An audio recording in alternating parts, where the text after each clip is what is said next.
Why did you get into blogging? My whole personal growth journey started when I was very young. I was about 16 years old. The enlightened masters have taught us that the only way out is to go in. Happiness equals to progress. If you're not progressing, you're not going to feel happy. No, be with yourself. Be with yourself. Date you. Get to know you. Because you have so much complexity within you. Having confidence is great, but confidence without clarity is a disaster. Educate yourself. In this information age, there's no excuse. You cannot give anything to someone where you don't have it yourself. Fill your cup first. That's why they say don't make important decisions when you're tired, when you're hungry, because you're just not in the right frame of mind. The person who knows others is intelligent, but the person who truly knows himself is wise, and that's true wisdom.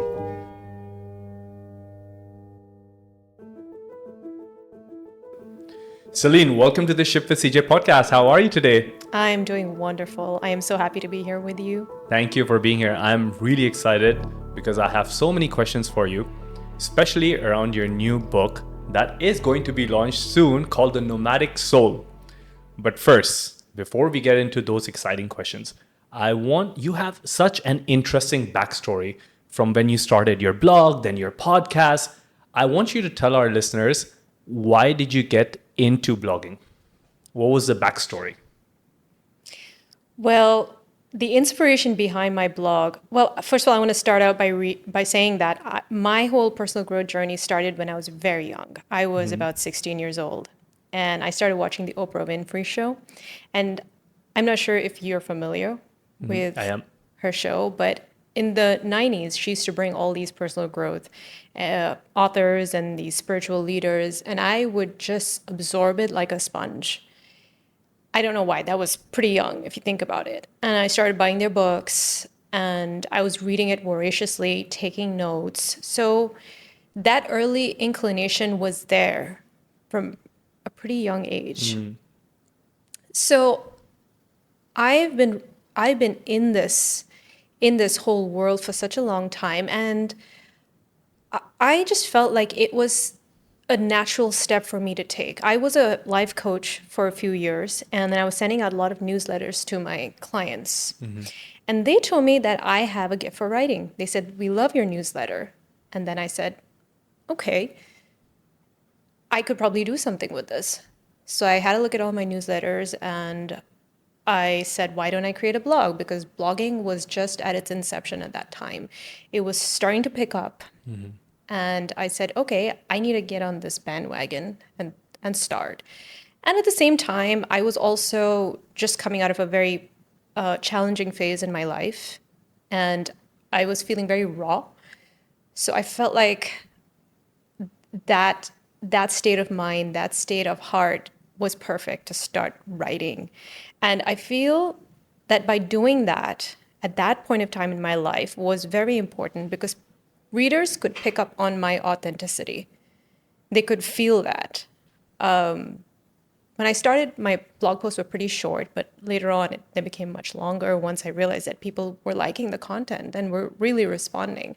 But yeah, the early influence of my life and what I was going through at that time was what inspired me to start writing. So, yeah. Interesting. And then the writing newsletters to a blog, then to a podcast, now to books. You've already written a book called Beautiful Redefined, and now Nomadic Soul. When I look at the title of the book, I think it's about traveling. But when I look at the subtitle of the book, I know there's something more deeper inside. So let me ask you this question. Why did you select the name Nomadic Soul? What's the story behind that? Okay, so it's a bunch of things. First of all, I'm born and raised in the UAE, in the Arabian Gulf. And we all know that they had a lot of nomads here, before this became the beautiful place that it is. And so that influence came from the fact that I'm a child of the Middle East. So that I had that picture in my mind. And then I thought, okay, why do these guys go on these really difficult, potentially dangerous kind of voyages? They are in these really harsh conditions in the desert. So why are they doing it? Yeah, people say migration was part of our species, like it's something we did just to find greener pastures, to find water, to find food, to find cattle. But I think they were doing it for other reasons. I feel that they were doing it because they were kind of searching for something deeper within themselves. Because when you're in a place like that, you kind of live without any labels. You live without any kind of limitations, social pressures when you're out there in nature. So I thought that perhaps taking that idea of going on a voyage, going on a sacred quest, can work for us because that way we can kind of fine tune the inner compass that we have. And that is what I call the nomadic soul. And also, I've seen that the theme of travel is very prevalent in a lot of nonfiction books and a lot of religious texts as well. Confucius, Moses, all of them talk about going on this holy pilgrimage. Nonfiction books like Paulo Coelho's Alchemist, then you have Eat, Pray, Love by Elizabeth Gilbert. All of them talk about going on this holy journey to find themselves. So I have to mention that when I talk about travel, I don't necessarily mean physical travel. We can travel to the inner landscapes within us. There are so many layers to us. So having that sense of adventure, that curiosity, that openness can help us experience a sense of transcendence, connectivity, and just wonder. And I feel like we've lost that over the years for so many reasons that we can get into later. So that's why I thought The Nomadic Soul was a perfect title for this book, because I wanted people to understand that they need to incorporate movement physically and internally, because we are meant to evolve. We're meant to move. We're meant to kind of move forward in our lives, because if we stand still and we don't progress, we atrophy, we decay, our soul dies. I know Tony Robbins, one of my earliest influences, said that happiness is equals to progress. If you're not progressing, you're not going to feel happy. So there has to be some form of movement in your life, because you can't stay in the same place. You cannot. So Interesting.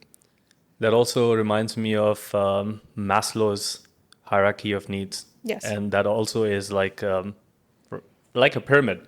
And it also says like you at every stage of life, once you have your basic needs met, then you will have to travel upwards. And at the top of the pyramid, something which he was never able to write completely is self-actualization and self-realization, which is again a lot of the religious, or like let's say a lot of the enlightened masters have taught us that the only way out is to go in. And that's something that a lot of people these days aren't doing. Yeah, of course, there are countries like Bali and Mexico where you get this. I think they even have a nomadic visa. And some of the stats that I was looking was fascinating, because in the World Economic Forum says that at this point there are about 35 million nomads out there. So people are moving away from their, in terms of physicality, they're moving away, but they're also looking for opportunities. They're looking for novelty. They're looking for excitement. They're looking for adventure. They're looking for, I think, friends as well, because one of the biggest epidemics that we are in and we will be facing is loneliness. A lot of Western societies, they're facing this already, and this leads to mental health issues. yes, I think the World Health Organization said in 2040, 1 in 4 people will have a mental health disorder. And a lot of the scientists and doctors that I've spoken to, they're like, oh, they're too generous. It's going to be much faster than that. yeah, And that just blows my mind away. yes. That just blows my mind away. And yeah, interesting. So that's where That's why I dedicated a whole section to one of the broader needs of the nomadic soul, which is connection. Can we speak about connection? Yeah, How do you? absolutely. So the subcategories for connection in my book, I've broken it down into three of them.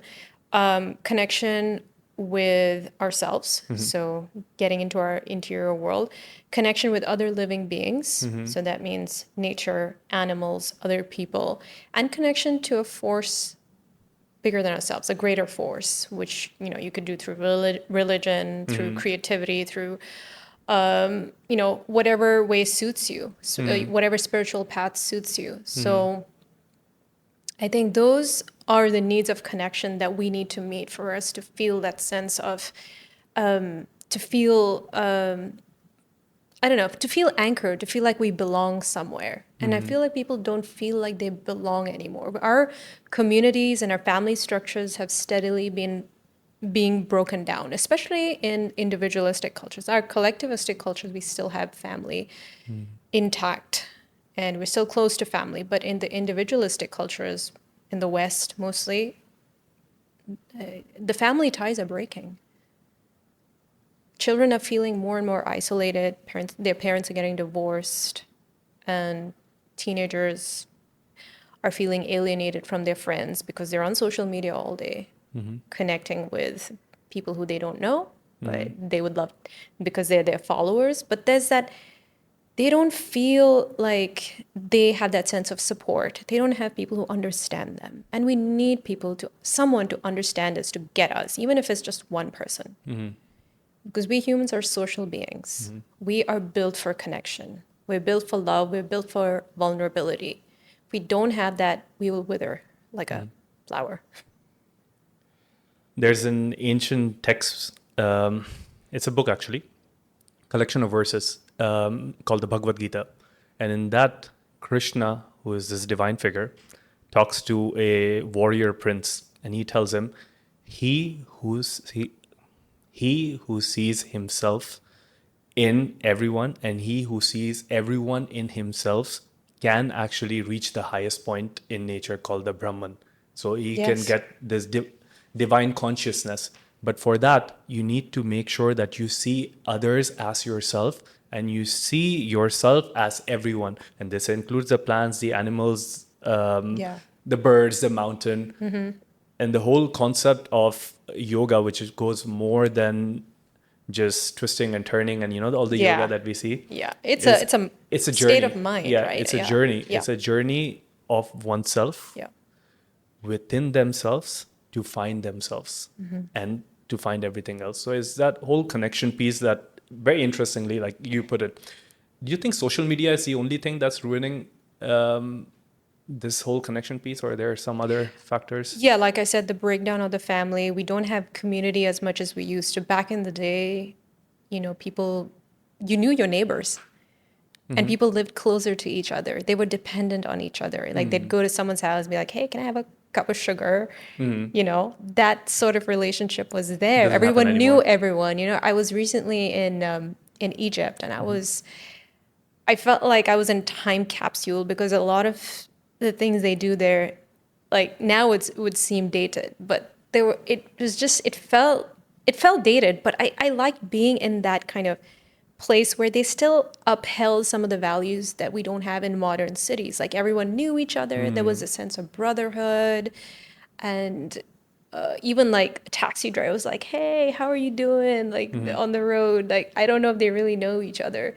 And there was this warmth and just, they didn't pretend like they were strangers. Like they were like, you're my brother, you're my sister, and they acted accordingly. So there was a real warmth in the air and everyone cooperating with each other, helping each other out, even if they don't know them personally. And I don't feel like we have that warmth anymore because we've become so much about ourselves, so egocentric. We want to reach the top of the ladder. And it's a dog eat dog world now. So we've lost that sense of community and brotherhood and sisterhood, unfortunately. We're always running to achieve Yes. something. Yes. And that's society programs us for that. How do you step out of the program that society puts on you? Because again, Yeah. a lot of people are, let's take a generalized example, right? You're going to school your only motivation is to get good marks so you can go to a good university. You go to a university, your only motivation is to, party and study because then you can get a good job. And when you get a good job, then you are only motivated. This is what the society teaches you. This is the perfect That's life. the template for Yeah, that's the success. perfect life. Yeah. And then, you have to get married, and then you have to get kids, and you have to get a house. Absolutely. And when we actually take a step back, and if people start noticing it, when you're in school, you're frustrated and you're complaining you don't want to study to get those higher marks. When you're in university, you want to do everything else apart from getting to that top rank. You're frustrated. When you don't have a job, you're frustrated because you don't have a job. Yeah. When you have a job, you're frustrated because of your boss. When you don't have money, you're frustrated when you don't have money. And when you have money, then you suffer the taxes. Yeah. Hamster in the wheel, right? Exactly. You just keep going and going. I guess whatever the society, the cultural norm is, and the society kind of pushes us to do, the people who have run that, they look back and say I wasn't happy doing any of them, but I still did it because I thought anything else would be wrong. So how do we kind of be aware enough or conscious enough to say hey, this is what everyone's doing. Yeah. And I don't want to follow the sheep mentality or the herd mentality. Yeah. And just take a step back and analyze, is this something what I really want? Is this something that my soul really wants? Is this something that is this something that's aligned with my purpose or my ikigai or whatever? Yeah. So how do you see this situation? Yeah. So I want to say that it's not easy. Because we are, as I said before, we're social beings. We want to fit into the clan. We don't want to ruffle any feathers. We want everybody to like us. Because, when we were cavemen, if you did something that the rest of the group didn't like, you were basically kicked out. Yeah, you were kicked out. And, a saber-toothed tiger would eat you up. So we are instinctually... we are programmed. We want people to like us. We want, especially people that we love and we care about. So it takes a lot of courage. And I say that because I had to do that myself. I was programmed by society. I did everything that I was supposed to do. Went to college, find the guy who looks good on paper, did all of that. And I did not feel like I was myself. I did not, because I just knew I was not in alignment with my ikigai, my path. I just felt this sense of apathy. I was there. I had so much abundance around me. And I said, does not feel right.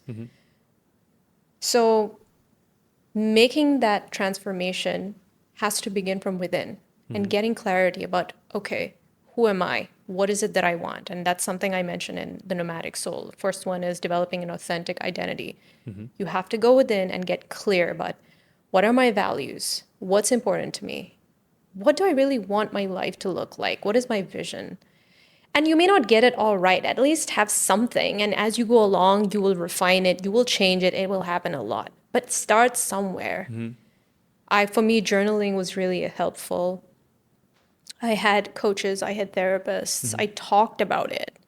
So I had to date myself. People are always like, oh, they're all about dating and having friends and they want to be with other people. No, be with yourself. Be with yourself. Date you, get to know you, because you have so much complexity within you, So get to know yourself. And once you have that clarity, be confident in what you do.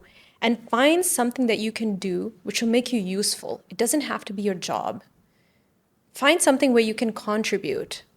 Something. Even if you're a mom or a dad, you are contributing in some way. You're raising the future generation. But do something that makes you feel useful. Because I feel like if you're just living a life of materialism and just kind of chasing shiny objects, you are just not going to feel fulfilled. I'm sorry. You're just not. People who pretend they're fulfilled will eventually realize that's not it. They're just not going to feel the satisfaction. I mean, how many celebrities and affluent, rich people we've heard who just are miserable? Who suicided? Who kill themselves. Yeah. Why? Why? Because they have that feeling of, they feel empty inside. They feel, of course, money helps. I'm not saying money doesn't help. It's great. It's better to have money than to not have money. But does it only help? To a certain extent, right? After that point, you got to have some spiritual anchor, some kind of anchor that's going to make you feel like you are contributing to society in some way. It doesn't have to be like a Mahatma Gandhi kind of thing. It can be something simple, really.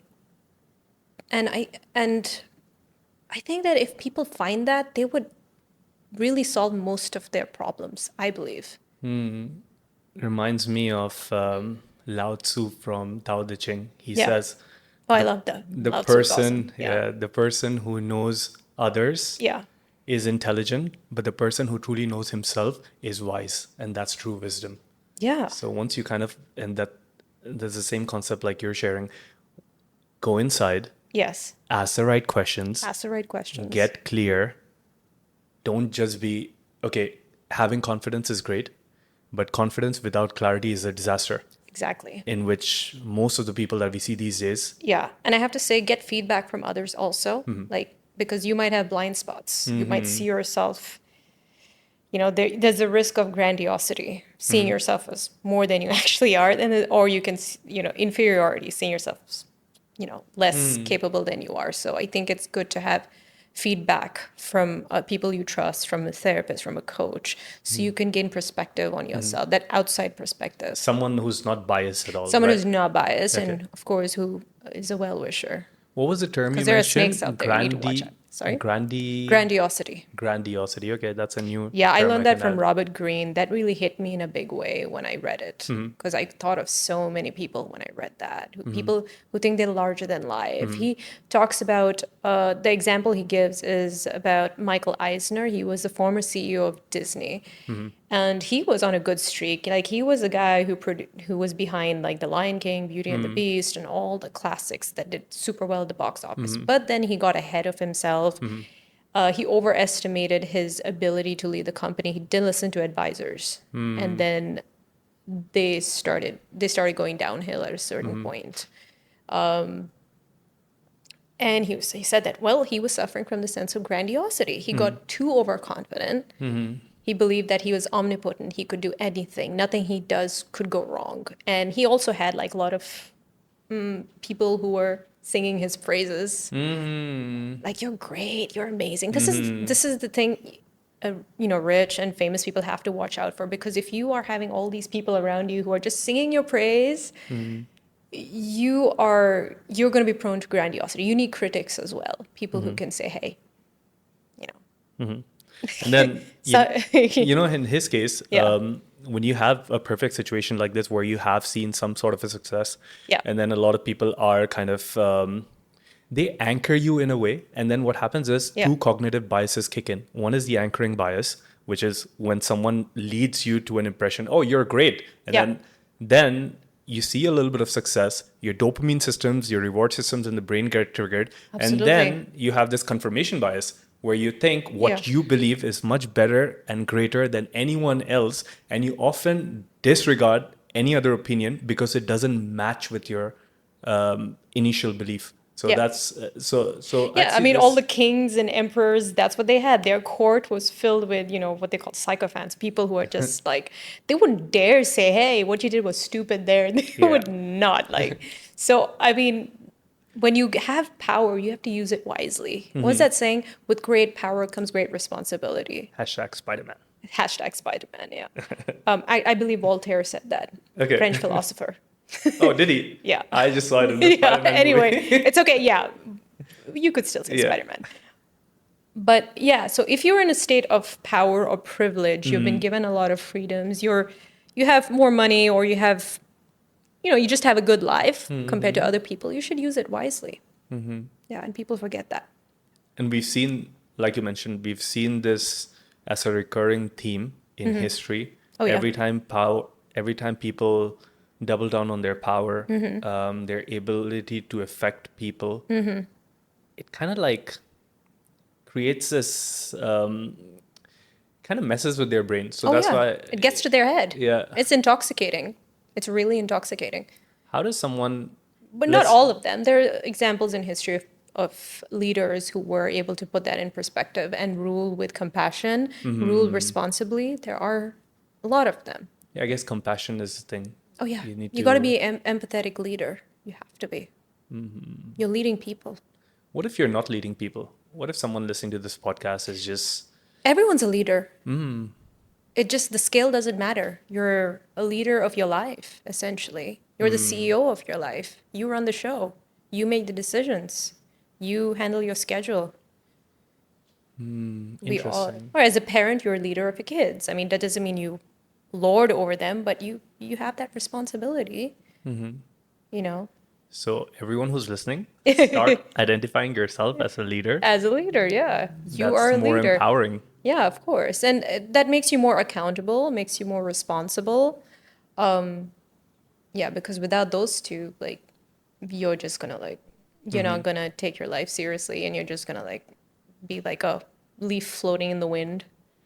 And this brings me back to clarity, because a lot of the people, a lot of people think when people join the gym, they don't go because they're not seeing results, or they signed up on January 1st and they had this New Year's resolution.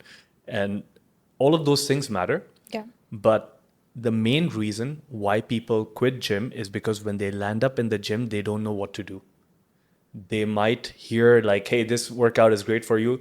It's over like a lot of choices and the inability to figure out and make the right decision in the moment of what to do. And that's the reason why majority of the people don't go to the gym. And that's why, again, personal trainers and all of these guys have a good business, because is that confusion when you're actually there? Yeah. You're not clear about something. So again, this brings back to the whole clarity concept. In order for you to take responsibility and accountability, you should at least be clear in which path you're heading. Yeah. And of course, the paths keep changing and like life keeps changing. But if you have a direction, then, it'll be much more easier. Yeah.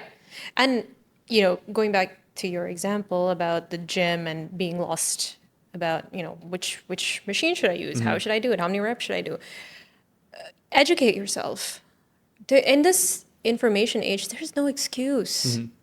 There's no excuse. Like when I grew up, like we had those clunky encyclopedias, but now it's like you can go on the internet, watch videos, listen to podcasts, ChatGPT. read books. Like what I did is how I educated myself about fitness is that I subscribed to 3 fitness magazines. I read everything. I underlined everything. I made notes. I had a couple of trainers, but then I'm self-educated. I learned about nutrition. I spoke to a dietitian. So educate yourself. If it's that important to you, you have to invest yourself in it. You have to go all the way in. Don't give that responsibility to somebody else. Like, of course, get a trainer, but that trainer is not a magician. He's not going to like wave a wand and make you skinny or slim or whatever you're aiming for. You have to take matters into your own hand. It's like when you go to a doctor, doctors are needed. They have specialized knowledge, but you also have a responsibility to take care of yourself. I believe in the holistic model of health. Like medicines, first of all, I'm not a big fan of medicines. I think big pharma is out to get us. I really do believe that. I don't remember the last time I've taken medication. And I'm not saying here that you don't need them. They have their place, but you have to do what it takes to stay in that state of health and, take care of your diet, take care of your fitness. I mean, it's really simple, but people make it complicated. If you get the basics right, you'll be fine. You'll be fine. But it's just that having that, taking that initiative, having that drive, having that ability to stay consistent, that's what's missing. It's people complicate life. They really do. But there are certain things that if you just follow those guidelines and you are consistent and you are able to like change your course whenever needed, you're strategic about it, you can get there. And this applies to all areas of your life, not just your health, your work, everything. You just have to apply yourself. Yeah, no matter what kind of trainer you have, the trainer is not going to do the push-ups for you. I've seen trainers, and there's some trainers who just don't care. They're on their phone. They're like, do 5 more. Or they're just not making them do exercises that are very effective for them. Like someone who's overweight, like make them do cardio. Like, you know what I mean? So I'm not saying they're not helpful at all. Something is better than nothing. But the point I'm trying to make is you can't give all the responsibility to someone else. Even in a relationship, you can't expect that person to be in charge of your happiness. That's on you. Of course, they can enhance your life, but they can't make you happier than you already are. If you're expecting a prince or princess to rescue you, I'm sorry, it's not going to work. I fell for that trap. It's not going to work. The happiness thing has to be solved by you first. So is this whole notion about the happiness comes from within you, Comes from within, right? yes. It's not, and a lot of, like you mentioned, like actors and celebrities who have everything that most people would want: the fame, the money, the power, the parties, the everything. So they're not anymore, like they are happy, but they're not happier, because materialistic things can only get you happiness till a certain point. But after that, and that's only when basic needs are met. So I think Yeah, a we're couple of talking years from a ago, place of privilege. yeah. Let's just put that out there. So Yeah. so like back in the day, the number was about 75,000 US dollars. So if you had 75,000 US dollars on an average, then you could take a vacation, pay for your kids' school, like you could do all the basic things. And then after that, any like lots of money would not change. Like there would be like this like an effect where you kind of go back to your baseline, like the hedonic treadmill. Yeah, the hedonic, The hedonic treadmill Yes, thing. yes. If something happens, it's great, but it's not going to change so much. But at that point, if you invest in yourself and you invest in your own energy and you see the world in a better way, that's what's going to make you happy. Yeah. Yeah. So Yeah, there's a interesting. difference between joy and happiness. Like happiness comes from, eating ice cream, comes from, getting a promotion at your job. But joy is something that you have to cultivate and maintain within you. That's that bliss, that's that quiet happiness that comes from just being content and satisfied, having a calm mind. You know, happiness isn't like, oh my God, yay, that is nice, but that's not what you're aiming for. You're aiming for contentment, balance, being like, hey, my life is pretty good. It's not, there are some things I don't love, but my life's okay. And I like this journey. That's what you're aiming for. Interesting. Makes me think of another concept in your book: primal yearnings. Yeah. When I saw this concept for the first time, at least the name, I wasn't familiar with it. So I'm sure a lot of people might not be familiar with it. Can you please explain what primal yearnings is? Yeah, primal yearning touches on the need of the soul to express itself, right? To express everything within you that is characteristic of your skills, your abilities, your creativity. It's this yearning to be more, have more, and just reach the highest level of our being. So that's what that primal yearning is. It comes from that deeper sense within you. And also it's about being a good person, having a good character, having a good set of ethics and morals. So that all comes from the deeper strata of our being. We all have it, but somehow we allow ourselves to be conditioned by society that tells us that that doesn't really matter. Go for go for the trophies, go for, Career, the cars, the cars. house. Yeah. And we drown the voice of the nomadic soul, and hence we are not in touch with this primal yearning within us. That is really our compass, our inner compass. If we are willing to tune in and to really get in touch with that part of ourselves, you'd get a lot of answers. But you see primal yearnings, like this concept, even being modeled by, like, I think if we had 10 people or 1,000 people or 10,000 people in the room, everyone would want to do more with their life. Yeah. So whether it's, for most people, it would be to earn more money and to have more luxuries and Nothing wrong cars. with that. Yeah. Nothing wrong with that. We So all want there's nice this things. inner Yeah. drive, you're saying, but you're saying that it's not just in the material It's realm. not in the, It starts from deep within us. yeah. Soul level. Soul level. Okay. When I think about this, the search for, or like the need to act on this primal yearnings, at least in the material realm, is playing with people's health, people's mental, because now people are so achievement oriented that they're constantly, like, pushing the pedal to the metal when it comes to their health. They're not sleeping enough. We hear constantly that younger people are getting heart attacks. Yes. And it's so common these days, right? Yeah, it is. People under 30 unfortunately. as well, which traditionally never happened. You're not sleeping, you're over caffeinated, you're working quite a lot in search of getting somewhere, but most people are destroying themselves, Yeah. they're destroying their relationships, and they're destroying the planet in search of that. Yes. And Yeah. they never know when to stop because they don't understand when it is enough. Yeah. And And we're told that this is the way it is. If you want to get that dream job, you have to struggle. Struggling is part of, which it is. hustler culture. Hustler culture. It's part of the game, you know. And I beg to differ. I don't think it has to be that way. What's your argument for that? Like, for example, a person says, "Oh, you gotta hustle, hustle, hustle, so you can get to whatever." Yeah. What do you So tell that have person? boundaries. Have boundaries. Know what your needs are, and make sure your needs are met. If you communicate that with your employer, if your employer is not willing to allow you to meet your needs, find another job. I know it's easy to say, but that's what you need to do. You need people who honor you, honor your needs. See, this is what I need to be at my best, to be at my optimal level. If I don't get this, that's it. I'm not going to be productive. I'm not going to be a good person. I'm going to be cranky. So acknowledging the fact that you have those needs and having the confidence to say, this is what I need. This is what I need to function.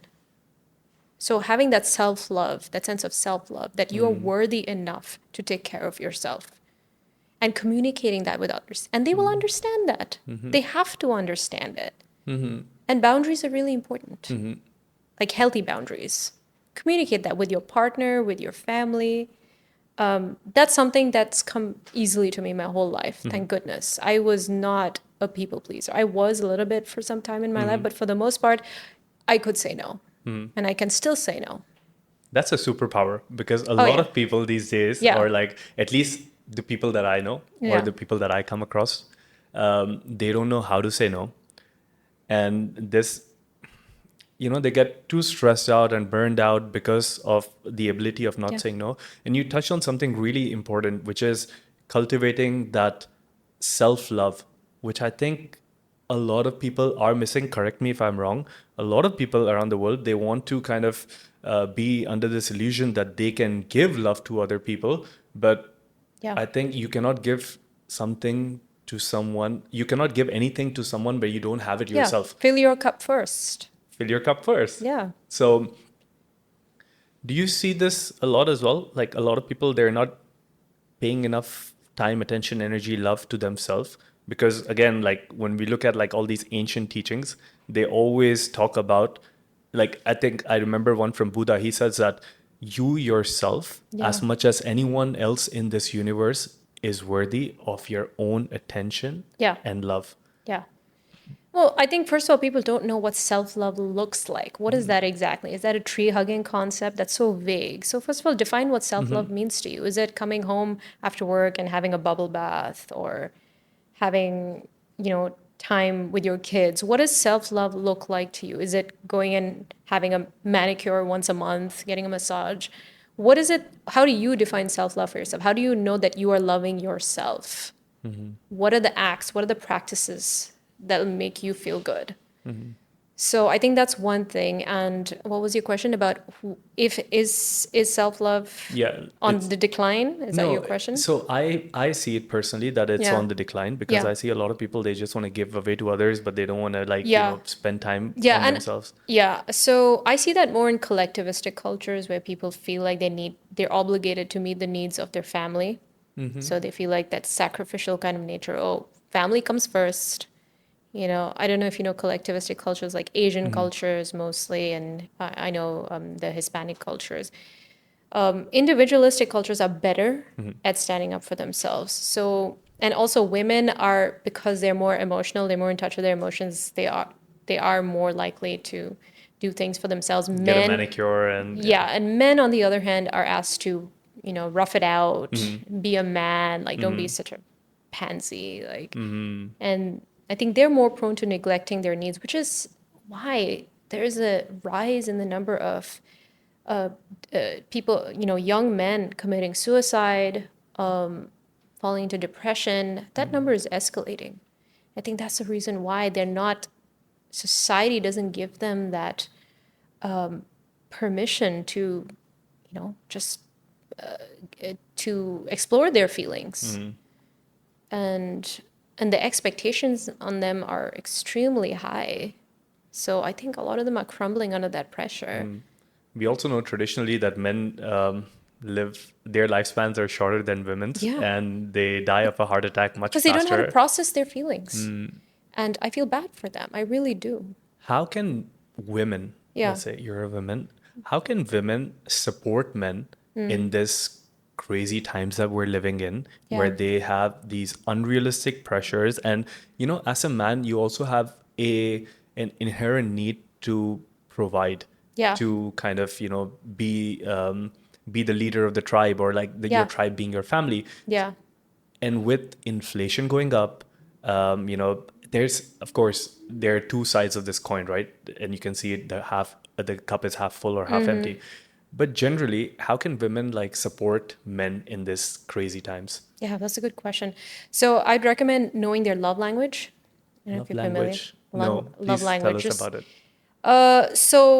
Okay, I'm going to try to explain this without like butchering the concept. But basically, we have different ways in which we give and receive love. There are 5 of them. I think there's acts of service, words of affirmation, physical touch. So just knowing which ones that your man has, your partner has, is going to really, really help you.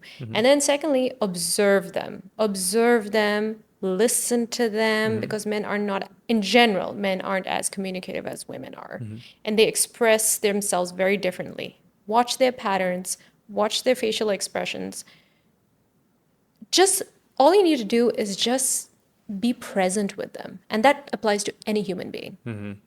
And trust me, you would be surprised how much you'd notice about them. If you're tuned into them in the real sense of the word, you'd be able to pick up that something is off. The people I'm closest to, I will know when something is off. Because I know their patterns. I know them. I get them, right? So when there's something off, I'd be like, hey, what's up? Like, something is wrong here, even if without them saying a word. And if you pay enough attention, then you're able to figure this out much easily, because traditionally, and even now, a lot of people aren't paying attention. They're not.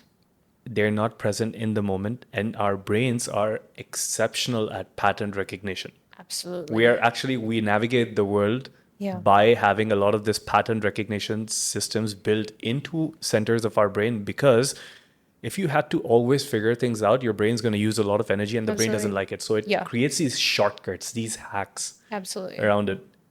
But again, for noticing all of this, you have to be more present. Yeah, and humans are creatures of habit. Most of them are pretty set in their ways, especially if they're on the older side. So past 25, I'm going to say. So because before that, kids are a bit erratic in general. Do you know why? Why? Because there are different centers of the brain, and the logical centers of the brain, which has like 7 levels. Not fully developed yet. Yes, the prefrontal cortex. Yes. That's why they land up in jails, and like they'll get into actually, an accident. It's the most dangerous age gap, right? Like I think late teens to early 20s. That's why all these extremist groups tend to recruit from that age group, because they're so moldable, they're so vulnerable. All these. Yeah, so that's a dangerous age. So if you're a parent, make sure, make sure they have the right, make sure you're present, watch them, like don't be paranoid, but keep an eye on them. Don't let them just, especially with like the internet now, God knows what they're watching. You get all kinds of things. Like there's a lot of brainwashing that happens on the internet. And these echo chambers will just tell you what you want to hear. And I once wrote an article about extremist groups, and I interviewed a couple of people, and they explained how they were recruited, they were made to watch certain videos, they were absolutely brainwashed. Whoa. They're absolutely brainwashed. Cult groups, that's it, cult groups. What they went through, the whole orientation process. Like the human mind is like, you can change it in whatever way you want. If you give them enough stimuli and you keep repeating it again and again, and the person is open and willing to take that in, you can believe anything.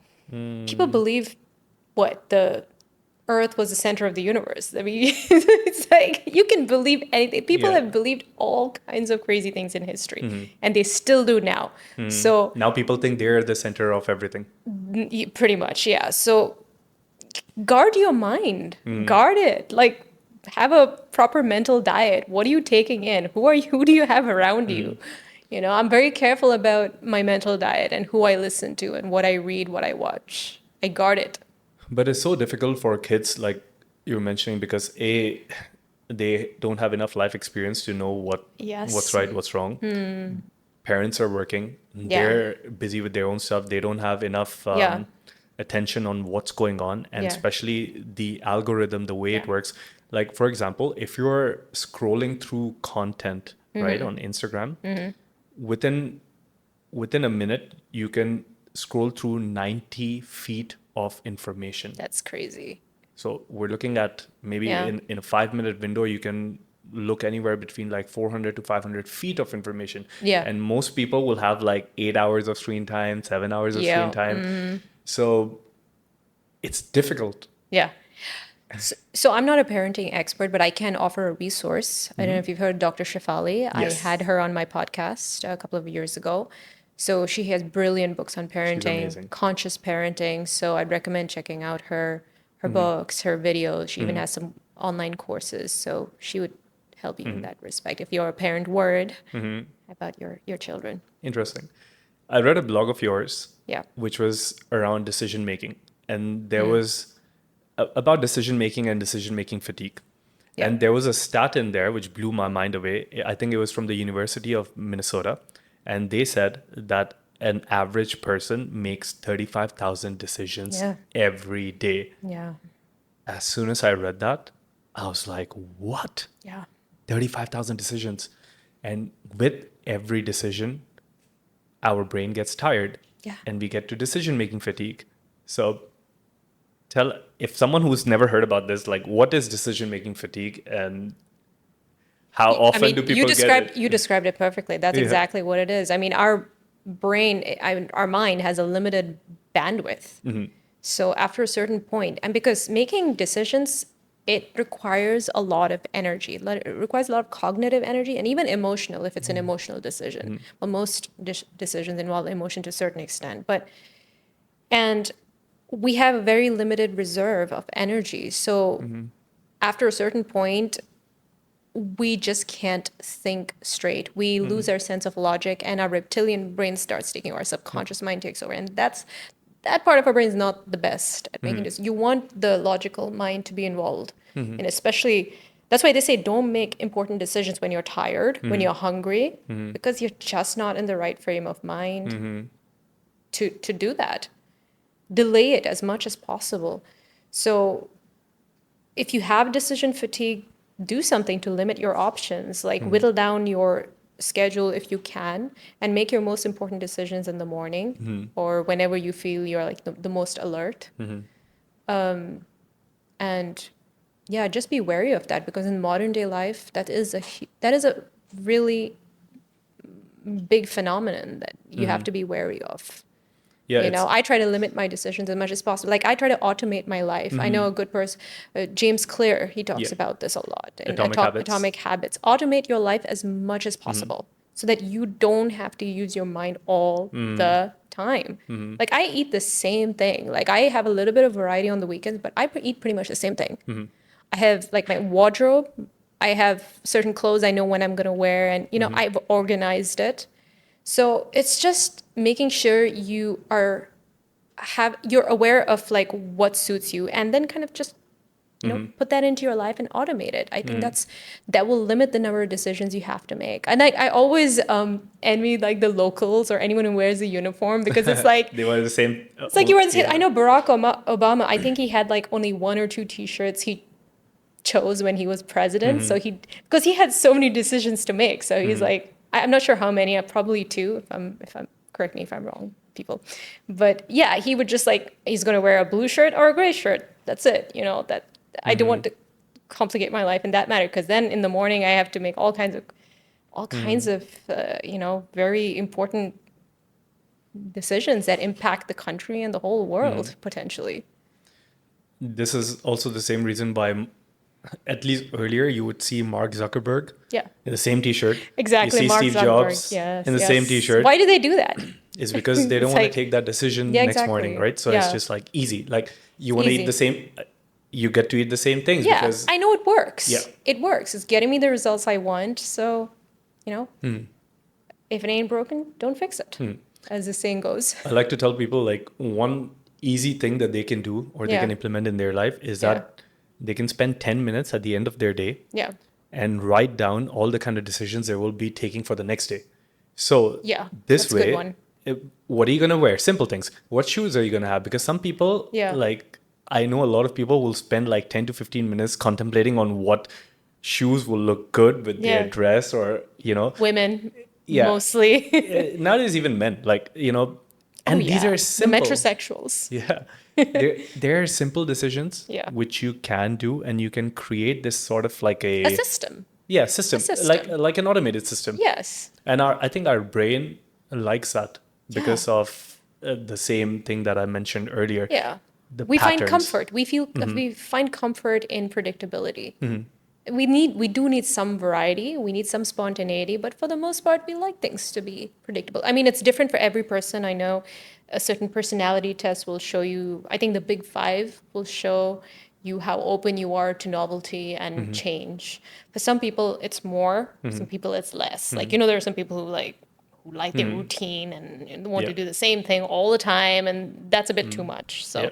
I guess we all have different requirements on that front. It also depends on some of it. There's a genetic influence to it, and there is an influence of neurochemistry where your brain secretes certain kind of neurochemicals, or it's not able to secrete some kind of neurochemicals. And because of that, some people tend to have this novelistic Yeah. approach to life, which is me, because for me, like in my genes, I have a certain genotype which doesn't create or actually burns up any available dopamine really fast. That's why I love to create new things. I always am in the creator mode. I always want to explore new things. I always want Yeah. to jump to new things. Yeah. Is because the availability of dopamine pool in my brain gets used up so fast. And of course, there's How ways did you around find that it. out? Yeah, you can do a genetic test. Oh, Yeah, okay. you can do a I would genetic. like to know.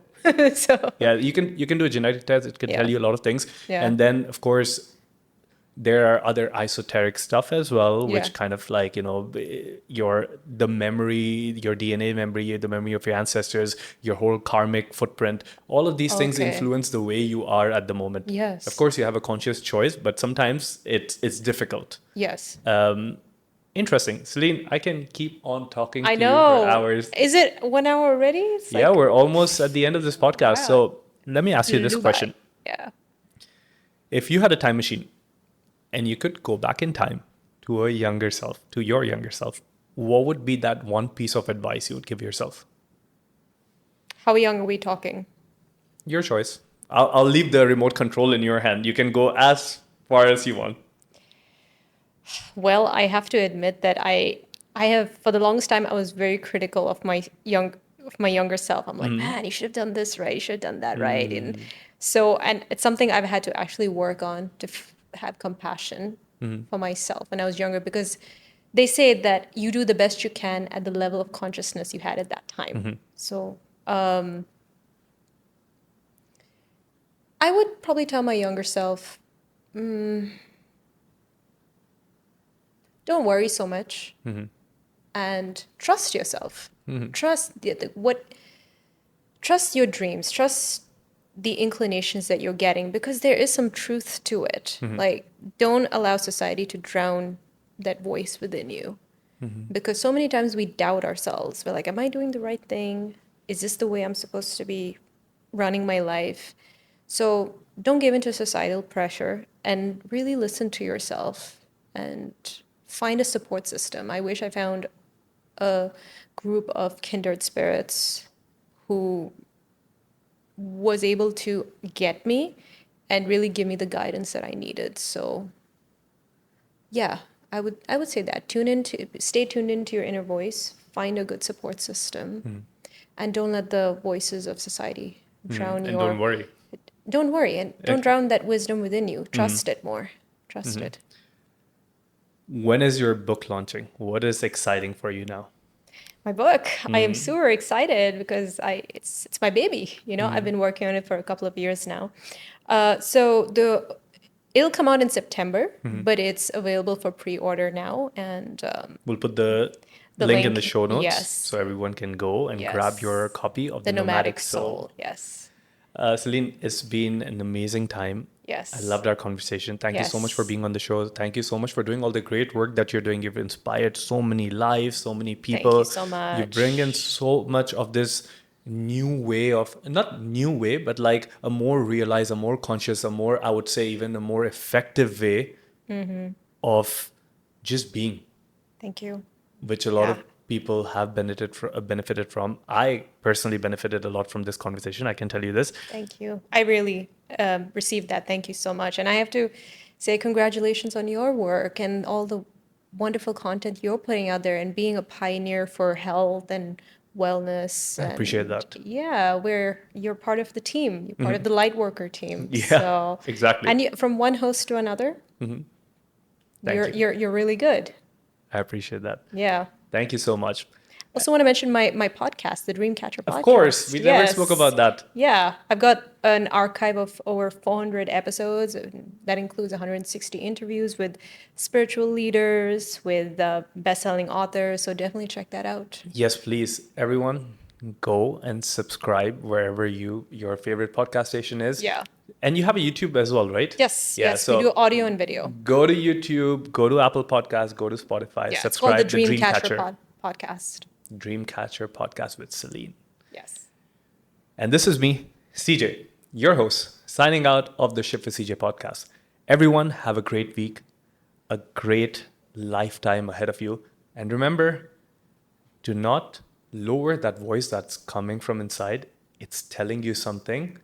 Be curious, be conscious, take a pause, listen to it. And remember, no matter what you do, don't worry, because life will always play out well. See you in the next podcast.